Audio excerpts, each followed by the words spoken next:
Hello, నేను doctor బాపీజీనండి.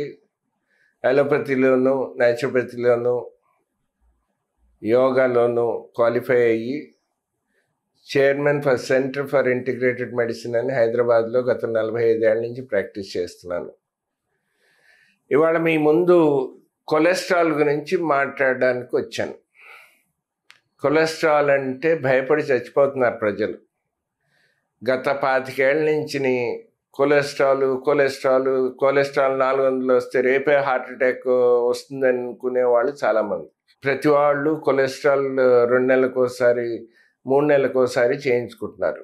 Cardiologist కూడా భయపెడుతున్నారు, అమ్మో కొలెస్ట్రాల్ ఎంత ఉందా అని. 25 ఏళ్ల క్రితం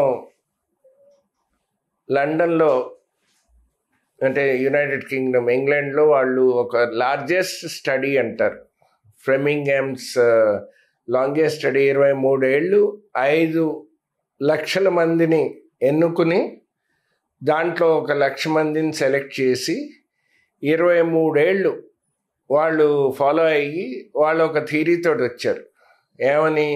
గుడ్ కొలెస్ట్రాల్ అని, బ్యాడ్ కొలెస్ట్రాల్ అని. అప్పుడు ఈ good cholesterol, bad cholesterol concept వచ్చిందండి. గుడ్ కొలెస్ట్రాల్ అంటే హెచ్డిఎల్, బ్యాడ్ కొలెస్ట్రాల్ అంటే ఎల్డిఎల్, దెన్ విఎల్డిఎల్ అని బ్యాడ్ కొలెస్ట్రాల్కి ప్రికర్సర్ అంటాం. ట్రైగ్లిజరైడ్స్ వేరు. ట్రైగ్లిజరైడ్స్ని వదిలేసి మిగతా మూడింటిని కూడితే అది టోటల్ కొలెస్ట్రాల్ అవుతుంది. టోటల్ కొలెస్ట్రాల్ ఎంత ఉండాలి?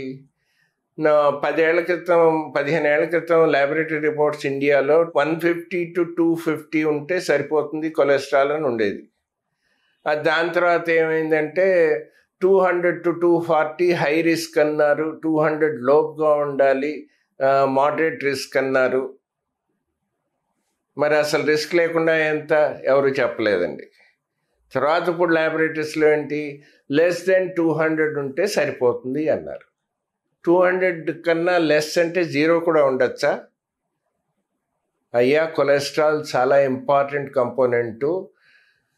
మీకు ఆశ్చర్యం వేస్తుంది, 80% కొలెస్ట్రాల్ లివర్ మ్యానుఫ్యాక్చర్ చేస్తుంది.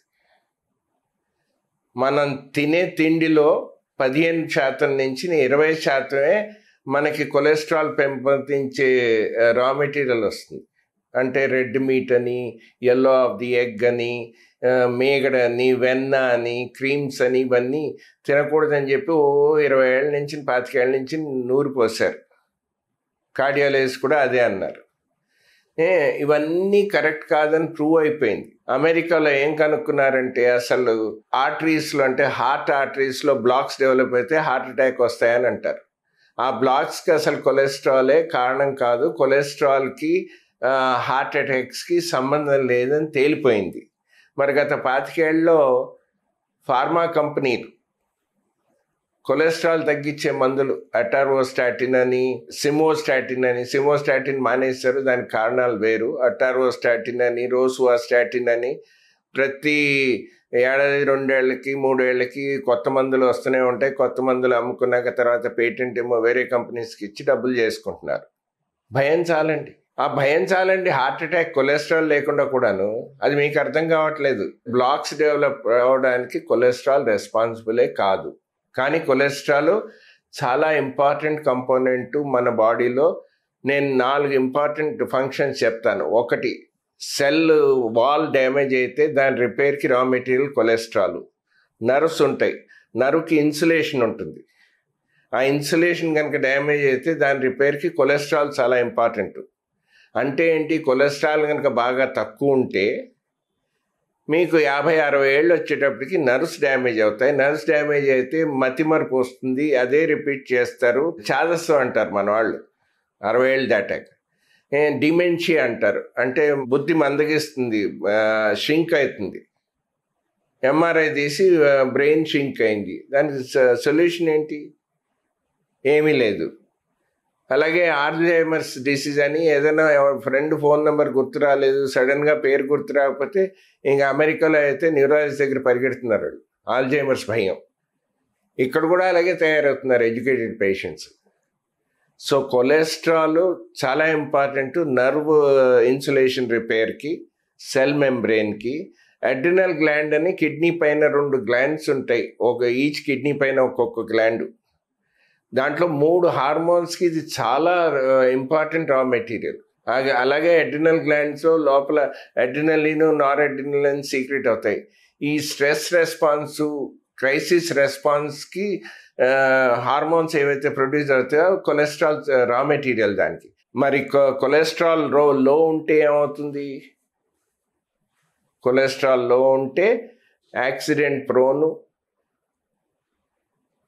దాంతో డిసిషన్ మేకింగ్లో ప్రాబ్లం అవుతుంది, మాట్లాడితే పడిపోయే ఛాన్సెస్ ఉన్నాయి. ఇప్పుడు 60 ఏళ్ళ తర్వాత వచ్చేటప్పటికి బ్యాలెన్సింగ్ పోతుంది. బ్యాలెన్సింగ్ పోతే దేంటి కారణం?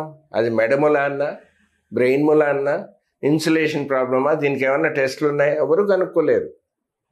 అందుకని కొలెస్ట్రాల్ గురించి భయపడవలసిన పని లేదు. 80 to 90% లివర్లో ప్రొడ్యూస్ అవుతుంది. మనం తినే తిండిలో కొలెస్ట్రాల్ ఆపక్కర్లేదు. మీరు నార్మల్గా రెడ్ మీట్ తినచ్చు, ఎల్లో ఆఫ్ ది ఎగ్ తినచ్చు. ఇవన్నీ తీసేశారు ఇప్పుడు అమెరికాలో ఎవరు ప్రిస్క్రైబ్ చేయట్లేదు. ఏదో కార్డియాలజిస్ట్ని పట్టుకుంటారు వీళ్ళు, ఫార్మా కంపెనీ వాళ్ళు. ఇక్కడ మన వాళ్ళు సరే చెప్పక్కర్లేదు. ఫార్మా కంపెనీ డామినేషన్ చాలా ఉంది, వాళ్ళు డబ్బులు చేసుకోవడానికి చేస్తున్నది ఇది. సో కొలెస్ట్రాల్ గురించి భయపడక్కర్లేదు. ఇది కన్క్లూడ్ చేసే ముందు 2011లో నా దగ్గర ఒక 35 ఏళ్ల కుర్రాడు వచ్చాడు. వాడు నడునొప్పికి వచ్చాడు. అయ్యా మరి హిస్టరీ రాస్తాను నేను డీటెయిల్గా, వాళ్ళ ఫ్యామిలీ హిస్టరీ అది. ఎందుకంటే 50% హెల్త్ ఏమో ఇన్హెరిటెన్స్ అండి, మన చేతిలో లేదు. 50% మనం మెసప్ చేస్తాం మన లైఫ్ స్టైల్ మూలాన్ని. వాళ్ళ ఫ్యామిలీలో ఫాదర్కి, మదర్కి షుగరు, బీపీ, కొలెస్ట్రాల్ అన్నీ ఉన్నాయి, హార్ట్ అటాక్స్ ఉన్నాయి ఫ్యామిలీలో. వాళ్ళ ఫాదర్ బ్రదర్స్ సిస్టర్స్కి, మదర్ బ్రదర్స్ సిస్టర్స్కి, గ్రాండ్ పేరెంట్స్కి 2 వైపులా. నేను అన్నాను ఊరికే, బాబు నేను ఎప్పుడైనా కొలెస్ట్రాల్, షుగర్ అవి చేయించుకున్నావా అంటే, లేదు డాక్టర్ గారు, మరి 35 ఏళ్ళు వచ్చాయి కదా, చేసుకొని నేను ఒక 1 డజన్ టెస్టులు రాసిస్తాను. చేయించుకుని మర్నాడు వచ్చాడండి. షుగర్ ఎంత ఉందో తెలుసా? ఫాస్టింగ్ షుగర్ 235, పోస్ట్ లంచ్ ఏమో 377, టోటల్ కొలెస్ట్రాల్ 876. నేను ఫస్ట్ టైం చూడడం టోటల్ కొలెస్ట్రాల్. గుడ్ కొలెస్ట్రాల్ ఏమో 80, అంటే మ్యాక్సిమం ఉంది నార్మల్ రేంజ్కి. బ్యాడ్ కొలెస్ట్రాల్ 419 అండి, 130 కన్నా ఎక్కువ ఉండకూడదు.